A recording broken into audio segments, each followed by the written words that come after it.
আচ্ছা, আমরা পড়াচ্ছিলাম কি অ্যামিনোরিয়া। আপনারা কি শীটটা লিখতেছেন? এক সপ্তাহ সময় দিছি, তাই না?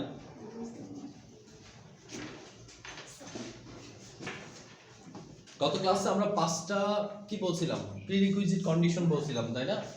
যে কন্ডিশনগুলো অবশ্যই ইম্পর্টেন্ট ফর কি মেনস্ট্রুয়াল সাইকেল। মনে আছে কন্ডিশনগুলো? বলেন। ঠিক আছে। পূর্ব শর্ত, মেনস্ট্রুয়াল সাইকেল ঠিক রাখার পূর্ব শর্তগুলো কি কি? স্যার, এক নম্বর হলো ক্রোমোজোমাল ফাংশন প্যাটার্ন ঠিক, coordinations of hypothalamus, pituitary gland and ovarian axis, thyroid গ্ল্যান্ডের অ্যাড্রিনাল গ্ল্যান্ডের কি যেন একটা মানে কার্যকারিতা যদি মানে স্বাভাবিক না থাকে, না স্বাভাবিক না থাকে, আমরা তো বলতেছি স্বাভাবিক রাখার জন্য, মানে স্বাভাবিক সেটা রাখার জন্য। স্বাভাবিক থাকবে মানে এই 5টার শর্ত যদি ঠিকঠাক মতো থাকে তাহলে মেনস্ট্রুয়াল সাইকেল কি থাকবে? স্বাভাবিক থাকবে। এই 5টা শর্তের যে কোনো একটা শর্ত যদি কি হয়, ব্যাঘাত ঘটে, তাহলে মেনস্ট্রুয়াল সাইকেল কি হবে? ডিলেট হবে। এন্ডোমেট্রিয়ামের ঝুঁকি। আচ্ছা, এরপর আমরা কি পড়ছিলাম যে আমাদের ওই 5টা শর্তের ভিতরে একটা গুরুত্বপূর্ণ শর্ত ছিল কি? হাইপোথ্যালামিক, তারপরে কি পিটুইটারি ওভারিয়ান অ্যাক্সিস। তাহলে hypothalamus very much important part for কি মেনস্ট্রুয়াল সাইকেল, কারণ গোনাডোট্রপিন রিলিজিং হরমোন তৈরি হবে কোথা থেকে? সব হাইপোথ্যালামাস থেকে তৈরি হবে, তাই না? এরপর আরেকটা গুরুত্বপূর্ণ গ্ল্যান্ড হচ্ছে কি পিটুইটারি গ্ল্যান্ড, তাই না? পিটুইটারি গ্ল্যান্ড কেন গুরুত্বপূর্ণ? Follicle stimulating hormone, luteinising hormone তৈরি হয় কোথা থেকে? পিটুইটারি গ্ল্যান্ড থেকে। আরো একটা গুরুত্বপূর্ণ গ্ল্যান্ড হচ্ছে কি ওভারি, ইস্ট্রোজেন এবং প্রোজেস্টেরন তৈরি করতেছে কি ওভারি। ইস্ট্রোজেন তৈরি হয়, দেখেন ওভারি থেকে তৈরি হয়, বাট ওভারিতে এটা তৈরি করে কে? ইস্ট্রোজেন তৈরি হয় প্রাইমারি সেকেন্ডারি গ্রাফিয়ান ফলিকল থেকে, তাই না? আর প্রোজেস্টেরন তৈরি হয় কোথা থেকে? কর্পাস লুটিনাম থেকে। এটুকু তো আমরা জানি। তাহলে ইস্ট্রোজেন প্রোজেস্টেরন তৈরি হচ্ছে কোথা থেকে? ওভারি থেকে, ঠিক আছে? আর আমরা জানি আরেকটা জিনিস, যে এস্ট্রোজেনের মাত্রা যদি কম হয়, এই কম এস্ট্রোজেনটা পিটুইটারি গ্ল্যান্ডকে একটা নেগেটিভ ফিডব্যাক দিতে পারে, তাই না? যে আপনার আর কোনো কি ফলিকল স্টিমুলেটিং এবং লুটিনাইজিং হরমোন তৈরির প্রয়োজন নাই। আবার এই এস্ট্রোজেন হরমোনের মাত্রা যদি কোনো কারণে কি শার্পলি বেড়ে যায়, এটা আবার কি করে? হ্যাঁ, ওইটা আবার পজিটিভ ফিডব্যাক দেয়, তাই না? যে আপনাকে আরো কি করতে হবে? তৈরি করতে হবে, ঠিক আছে? যে ফলিকল স্টিমুলেটিং লুটিনাইজিং হরমোনটা কি তৈরি করতে হবে, ঠিক আছে? লাস্ট স্টেপে কি হয়? এই সবসময় হরমোনাল রেগুলেশনের মাধ্যমে কি করবেন? মেনস্ট্রুয়াল সাইকেলটা মনে রাখবেন। মেনস্ট্রুয়াল সাইকেলের কোন ধাপে কোন হরমোনটা কাজ করতেছে ভেরি মাচ ইম্পর্টেন্ট রোগগুলোর জন্য, ঠিক আছে? এন্ডোমেট্রিয়াম কতটুকু ইয়া হচ্ছে, এগুলো যতটা লাগবে তার থেকে বেশি ইম্পর্টেন্ট কি হরমোনটাই যদি না থাকে। ধরেন প্রোজেস্টেরন হরমোন তৈরি হওয়ার কথা কি যখন কর্পাস লুটিনাম তৈরি হয়, তার মানে লুটিয়াম ফেজে, তাই না? আমাদের ফেজ তো দুইটাই আমরা ধরি, একটা হচ্ছে কি ফলিকুলার ফেজ, একটা হচ্ছে লুটিয়াম ফেজ। ফলিকুলার ফেজটা কতদিন? 14 দিন। লুটিয়াম ফেজটা কতদিন? 14 দিন নরমালি। কিন্তু নরমাল আমরা জানি লুটিয়াম ফেজটা ফিক্সড, তাই না? লুটিয়াম ফেজটা কতদিন? 14 দিন, এটা ফিক্সড। বাট ফলিকুলার ফেজটা কি হয়? এদিক ওদিক করে। সেই কারণে কি হয়? মেনস্ট্রুয়াল সাইকেলটা 21 দিন থেকে 35 দিনের মধ্যে থাকে। কবে ফলিকল রিলিজ হয়েছে আমরা বের করব কিভাবে? 14 দিন বিয়োগ করে। যে আজকে মেনস্ট্রুয়াল সাইকেল হয়েছে, তাহলে আজকে থেকে 14 দিন পেছনে কি হয়েছে? কর্পাস লুটিনাম তৈরি হয়েছে। আজকে থেকে 14 দিন পেছনে কি তৈরি হয়েছে? কর্পাস লুটিনাম। কর্পাস লুটিনাম কিভাবে তৈরি হয়? কর্পাস লুটিনাম তৈরি হয় কিভাবে?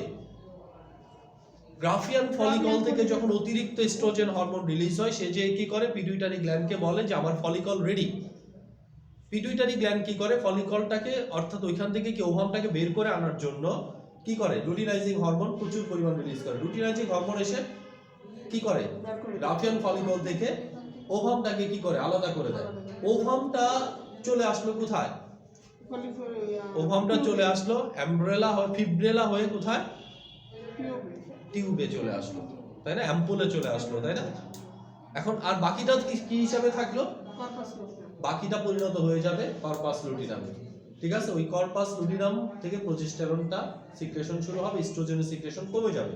ইস্ট্রোজেন সিক্রেশন যখন আবার কমে যাবে, তখন আবার কি ইস্ট্রোজেন আবার যে বলবে যে ফলিকল বের হয়ে গেছে, এখন আর দরকার নাই, ঠিক আছে, ফলিকল বের হয়ে গেছে, এখন আর দরকার নাই। তার মানে কি পিটুইটারি গ্ল্যান্ড আবারও কি থেমে যাবে, আর বেশি পরিমাণে ইয়া তৈরি করবে না। কি তৈরি করবে না? Follicle stimulating hormone, luteinising hormone তৈরি করবে না। আবার কর্পাস লুটিনাম, এটা সারভাইভ করার খুবই গুরুত্বপূর্ণ একটা হরমোনের নাম কি? Luteinising hormone. লুটিনাইজিং হরমোন যদি না থাকে তাহলে কর্পাস লুটিনাম কি বেঁচে থাকবে না, নষ্ট হয়ে যাবে, স্ট্রাকচার নষ্ট হয়ে যাবে। এখন আবার কি কর্পাস লুটিনাম থেকে যে হরমোনটা বের হয় এটার নাম প্রোজেস্টেরন। ইস্ট্রোজেনের পরিমাণ কমে যায়। ইস্ট্রোজেন কম রক্তে থাকলে কি হয়? সে ওইখানে যে আবার ডিস্টার্ব করবে, ওইখানে যে কি বলবে পিটুইটারি গ্ল্যান্ডকে যে এখন কি কি লুটিনাইজিং হরমোন বেশি দরকার নাই, লুটিনাইজিং হরমোন তৈরি কি কমে যাবে। লুটিনাইজিং হরমোন কমে যাওয়ার কারণে কি হবে? কর্পাস লুটিনাম ধীরে ধীরে নিঃশেষ হয়ে যাবে। যখন নিঃশেষ হয়ে যাবে তখন কি প্রোজেস্টেরন তৈরি হবে না, স্ট্রোজেন তৈরি হচ্ছে না, ফলিকল স্টিমুলেটিং হরমোন নাই, লুটিনাইজিং হরমোন নাই, আলটিমেট কি হবে? ব্লিডিং শুরু হয়ে যাবে। ঠিক আছে, যখনই ব্লিডিং শুরু হবে তখনই আবার কিন্তু নতুন হরমোনাল রেগুলেশন শুরু হয়ে যাবে, তাই না?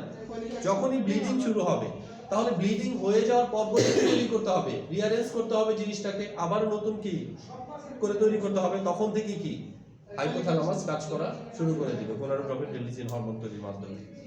ঠিক আছে, তাহলে যখনই মেনস্ট্রুয়াল সাইকেল রিলেটেড প্রবলেম আপনি পড়তে যাবেন সব সময় কি hormonal regulation of menstrual cycle, এটা সব সময় কি রাখতে হবে? মাথায় রাখতে হবে। আচ্ছা, গত ক্লাসে আমরা হাইপোথ্যালামাস পর্যন্ত পড়েছিলাম, তাই না? আজকে আমরা পিটুইটারি গ্ল্যান্ড থেকে শুরু করব। পিটুইটারি গ্ল্যান্ড, দেখেন পিটুইটারি গ্ল্যান্ডে প্রথমে বলছে সিহান সিনড্রোম। আমি এটা প্রথম শিহাব সিনড্রোম ভাবছিলাম। আচ্ছা, নামটা কি? সিহান সিনড্রোম।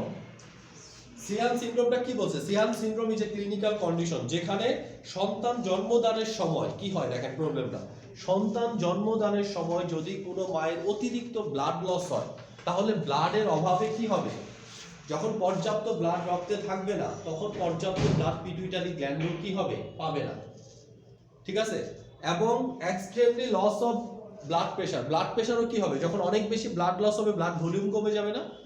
ব্লাড ভলিউমটা কি ডাইরেক্টলি রিলেটেড টু কি ব্লাড প্রেশার, তাই না? ব্লাড ভলিউম যদি কমে যায় ব্লাড প্রেশার কমে যায়। আর কি কি কমে গেলে ব্লাড প্রেশার কমে যায় বলেন সঞ্জিদা? ব্লাড প্রেশারের সাথে রিলেটেড টার্মগুলো কি কি? এখন সব পারতে হবে, এখন আপনারা আমার চেয়ে বেশি পারেন, জিজ্ঞেস করলে পারতে হবে। ব্লাড প্রেশারের সাথে রিলেটেড টার্মগুলো কি কি? ব্লাড প্রেশার সমান সমান কি? বিপি সমান সমান কার্ডিয়াক আউটপুট গুণন। এটা কি বারবার কেন আমি বলি? বারবার বলি আপনি ভুলে যান। বিপি সমান সমান কি? কার্ডিয়াক আউটপুট গুণন পেরিফেরাল রেজিস্ট্যান্স। কার্ডিয়াক আউটপুট সমান সমান কি? কার্ডিয়াক আউটপুট সমান সমান স্ট্রোক ভলিউম, হার্ট রেট গুণন পেরিফেরাল রেজিস্ট্যান্স। এই দুইটা হচ্ছে কার্ডিয়াক আউটপুট সমান সমান। তাহলে ব্লাড প্রেশার রিলেটেড সমস্যাগুলো কোনো না কোনো ভাবে কি এই জিনিসগুলোর উপরই ডিপেন্ডেন্ট। আমরা ব্লাড প্রেশারের যে ড্রাগগুলো পড়ছি, ঠিক আছে, হাইপারটেনসিভ যে ড্রাগগুলো আছে প্রত্যেকটা ড্রাগ এখানে কোনো না কোনো জিনিসের উপরে কাজ করে। ঠিক আছে, হাইপারটেনসিভ ড্রাগগুলোর নাম মনে আছে? Anti hypertensive drug, good. তাহলে এটিনলোল, প্রোপ্রানোল, বিসোপ্রোলোল, তাই না? এগুলো সব কি? হ্যাঁ, মিথাইল ডোপা, তাই না? আর কি? কার্বিডোপা না, কার্বিডোপা আমার পার্কিনসনের ড্রাগ। অ্যামলোডিপিন, নিফিডিপিন, ডিলটায়াজিন, ভেরাপামিল, তাই না? আর কি? লোসার্টেন, ভালসার্টেন, অলমিসার্টেন, আর কি আছে? পিলগুলা, রেমিপ্রিল, অ্যানালেপ্রিল, পেরিন্ডোপ্রিল, লেসিন্ড্রোপ্রিল। ডায়াবেটিক্স ছিল না? ডায়াবেটিক্স ছিল। ডায়াবেটিক্সের ভিতরে কি পড়ছেন? Hydrochlorothiazide, frusemide, স্পাইরোল্যাকটন। এরপর কি পড়ছি? সেন্ট্রালি অ্যাক্টিং ড্রাগ পড়ছি কিছু, তাই না? মিথাইল ডোপা বললো, ক্লোনিডিন। আবার ডাইরেক্ট ভ্যাসোডাইলেটর পড়ছিলাম, কি নাম? ডাইরেক্ট ভ্যাসোডাইলেটরের নাম কি? সোডিয়াম নাইট্রোপ্রোসাইড, হাইড্রোলাজিন, তাই না? এগুলো কি ডাইরেক্ট ভ্যাসোডাইলেটর। নামগুলো মনে রাখতে হবে। আলফা রিসেপ্টর ব্লকার ছিল, প্রাজোসিন, টেরাজোসিন, ডক্সাজোসিন। এগুলো একটু মাঝে মাঝে দেখবেন, কারণ একবারে ছেড়ে দিলে কি হবে? হারাই যাবে।